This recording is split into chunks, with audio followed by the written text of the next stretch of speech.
Good morning, students. In this video, we will study a very important topic, which is the infertility. So, our discussion on reproductive health is incomplete without a mention of infertility. So, if we'll talk about our country, then a large number of couples all over the world, including India, are infertile. What is the meaning of infertile? So, that is, they are unable to produce children in spite of unprotected sexual cohabitation. So this is the definition of infertility, that if any couple they are unable to produce children in spite of unprotected sexual cohabitation, then it is known as infertility. So the reasons for this could be many: physical, congenital, diseases, drugs, immunological, or even psychological. So simply question will come that what are the reasons for infertility? Then we have to mention that the different reasons for infertility, it may be physical, congenital, diseases, drugs, immunological, and psychological. In India, often the female is blamed for the couple being childless, but more often than not, the problem lies in the male partner. A common thing which we observe in India, that generally the females, so they are generally blamed for being childless, but all the time it is not like that. Sometimes the male, the problem lies inside the males also. Specialized healthcare units, that is infertility clinics, could help in diagnosis and corrective treatment of some of these disorders and enable these couples to have children. If there will be little bit of disorders, then these infertility clinics, if any couple will consult with these infertility clinics, then there may be chances that the disorder, it can be sorted out and the couple they can have children. However, where such corrections are not possible, the couples could be assisted to have children through certain special techniques commonly known as assisted reproductive technology. So in such condition where the disorder is very, or it is non curable, in such condition still any couple can have children, and the method by which they can go for or they can have children is known as assisted reproductive technology. So from here also question can come, what is the full form of ART? So the full form of ART is assisted reproductive technology. In assisted reproductive technology, there are different methods by which any couple they can become parent, they can have children. So mainly in this video we will discuss about what are the different assisted reproductive technology which will enable any couple to have children. So now in this video our main focus will be to discuss the assisted reproductive technology, which is in short it is also known as ART. So this ART is very important. So you have to remember the full form: assisted reproductive technology. So the first assisted reproductive technology, it includes the in vitro fertilization. In short, it is known as IVF. So what is the full form of IVF? In vitro fertilization. So this is the first technology which will which comes under the assisted reproductive technology. So this in vitro fertilization, so it is a two-step process. So in first step, what will happen? The formation of embryo will take place, and the second step, after the formation of embryo, it will be followed by the transfer of embryo. So this is known as embryo transfer. So this embryo transfer, it is also of two type. We will discuss little later. So first we'll discuss about in vitro fertilization. We have to remember that it is a two-step process. In vitro fertilization, IVF, fertilization outside the body, in almost similar conditions as that in the body, followed by embryo transfer is one of such methods. So what is the meaning of in vitro? So in vitro means outside the body. If any process will take place outside the human body, then it is known as in vitro. On the other hand, if any process will take place inside the body, then it is known as in vivo. So in vitro fertilization, the fusion between the male and female gamete, it will take place outside the body in laboratory condition, and it will be followed by embryo transfer. So in this method, in vitro fertilization, popularly known as test tube baby. So this is also very important line. So in vitro fertilization, it is also known as test tube baby program. So mainly in this process, what happened? Ova or the female gamete ovum from the wife or donor female and the sperms from the husband or donor male are collected and are induced to form zygote under simulated conditions in the laboratory. So in test tube baby program, which is also known as in vitro fertilization, the female gamete ovum will be received from the wife or the donor female, and the male gamete sperms will be received by the husband or the donor male, and finally it is induced to form zygote in laboratory,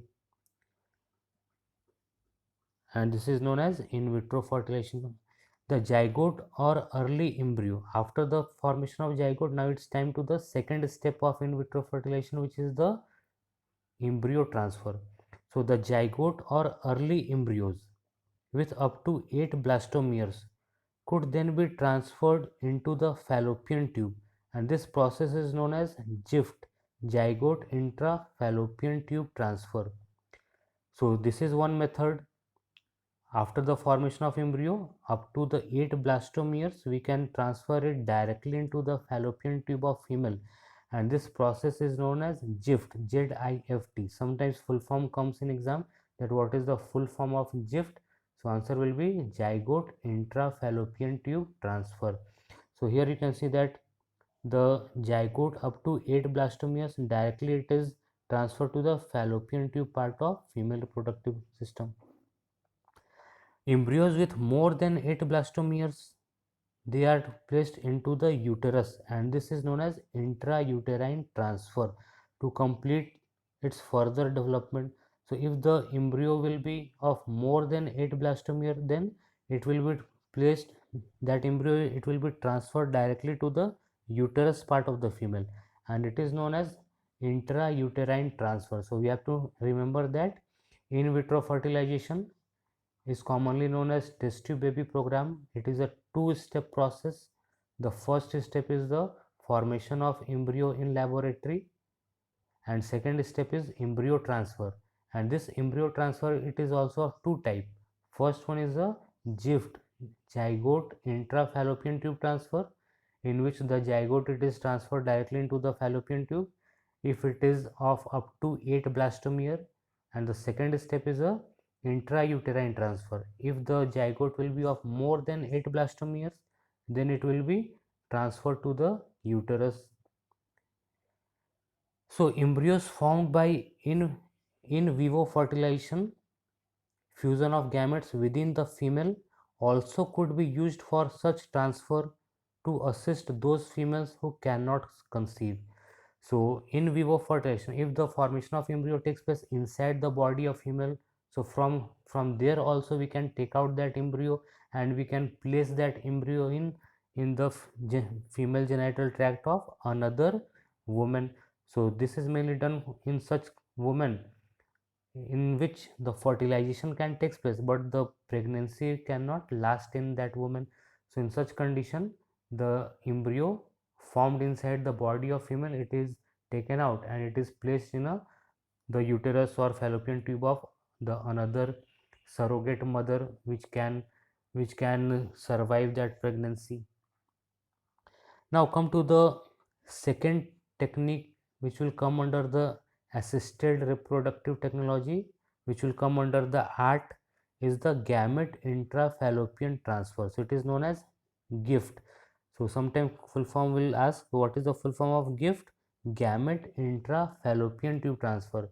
So generally it is a very important question. Question comes like, what is difference between gift and gift? So gift is a zygote intrafallopian tube transfer, and gift is a gamete intrafallopian tube transfer. So let's see what will happen in gift technology. So transfer of an ovum collected from a donor into the fallopian tube of another female who cannot produce ovum but can provide suitable environment for fertilization and further development is another method attempted to have children. So mainly in gift technology, mainly in gift, what will happen? So it is mainly performed over such female which are capable to produce the female gamete, but they cannot provide suitable environment for fertilization and further development. So in such women, this gift technology can be done.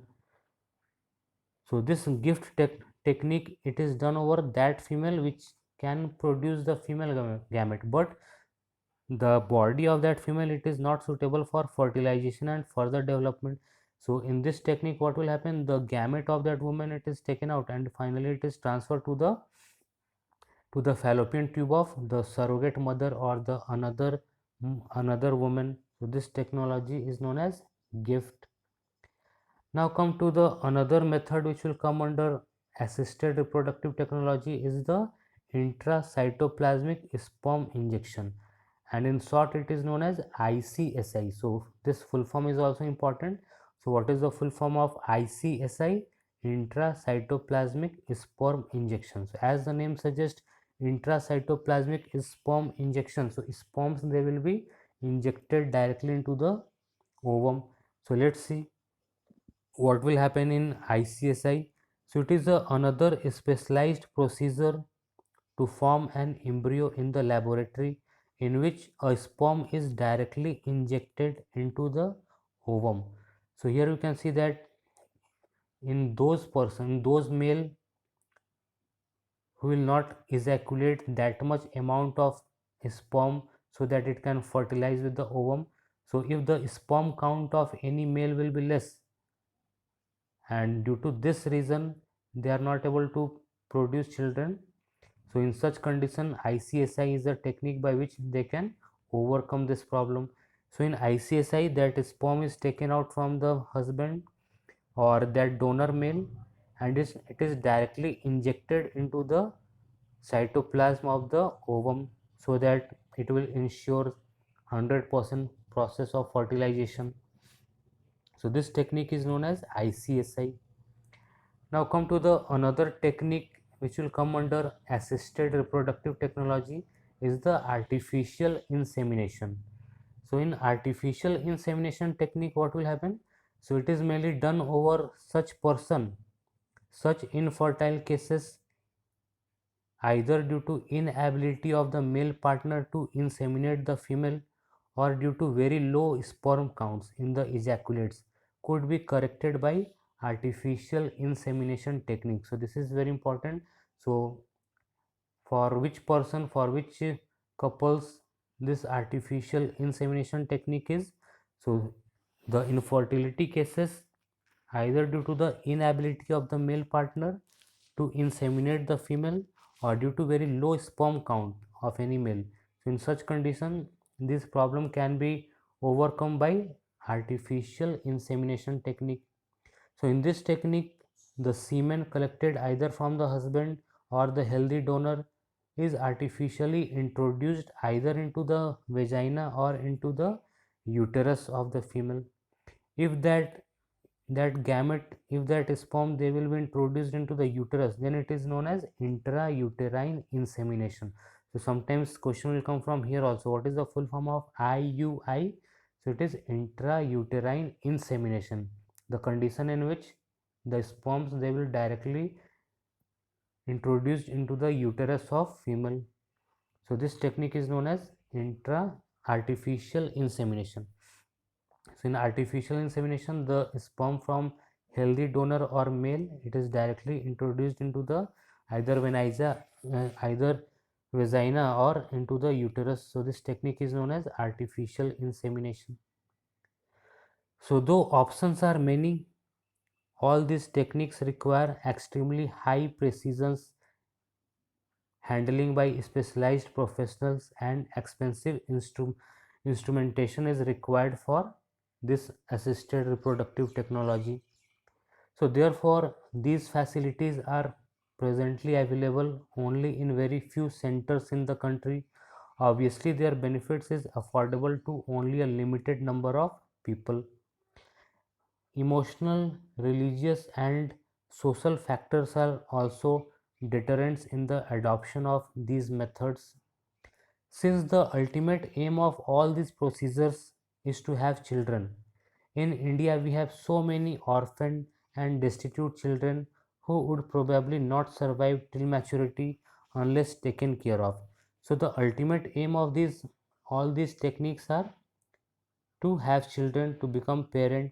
So in India there are so many orphaned children, so any couple if they wish to become parents, so they can adopt any children from these orphanage house, and they can have the parent, they can become the parent. So our laws also permit legal adoption, and it is as yet one of the best methods for couples looking for parenthood. So this much only in this video. In next video we will start the chapter number 5. Thank you. Have a nice day.